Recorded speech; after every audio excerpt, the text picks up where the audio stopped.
বাংলাদেশের প্রেক্ষিতে kidney transplant রোগীদের সবচেয়ে বড় সমস্যা সেটা হলো ইনফেকশন। প্রায় রোগীদের বিভিন্ন ধরনের ইনফেকশন হয়ে থাকে। তার মধ্যে সবচেয়ে কমন ইনফেকশন হলো ইউরিনারি ট্র্যাক্ট ইনফেকশন বা প্রস্রাবের ইনফেকশন। এছাড়াও রেসপিরেটরি ট্র্যাক্ট ইনফেকশন বা নিউমোনিয়া, সাইনোসাইটিস এগুলো একটি বড় সমস্যা। যেহেতু কিডনি ট্রান্সপ্লান্ট রোগীরা ইমিউনোসাপ্রেসিভ মেডিকেশন নেন, সেগুলোর কারণে তাদের রোগ প্রতিরোধ ক্ষমতা কম থাকে। আবার দেখা যায় ভুলবশত অনেক কিডনি ট্রান্সপ্লান্ট রোগীরা অপুষ্টিতে ভোগেন। অনেকেই পর্যাপ্ত প্রোটিন জাতীয় খাবার যেমন মাছ, মাংস, দুধ, ডিম, ডাল এগুলো খান না, যার কারণে তারা অপুষ্টিতে ভোগেন।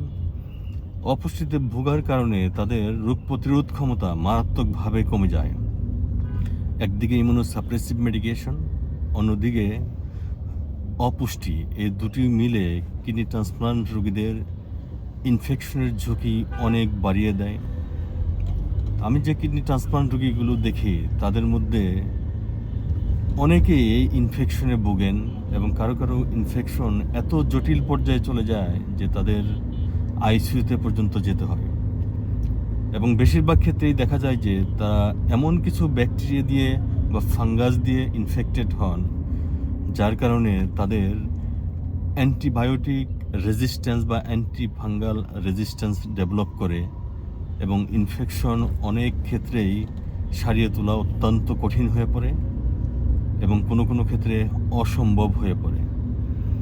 এজন্য কিডনি প্রতিস্থাপন রোগীদের ক্ষেত্রে আমার পরামর্শ হলো, আপনারা ইনফেকশন থেকে নিজেদেরকে বাঁচিয়ে রাখুন। আপনারা জনাকীর্ণ জায়গা, ভিড় এগুলো এড়িয়ে চলুন।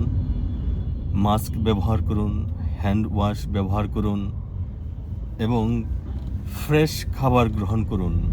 বাহির থেকে বা রেস্টুরেন্ট থেকে কোনো ধরনের খাবার গ্রহণ না করে বাসায় তৈরি পরিষ্কার পরিচ্ছন্ন খাবার গ্রহণ করুন। নিজেকে ইনফেকশন থেকে বাঁচান এবং অমূল্য এই কিডনিকে বাঁচান এবং এই কিডনিকে বাঁচিয়ে আপনি নিজেও দীর্ঘদিন বেঁচে থাকুন।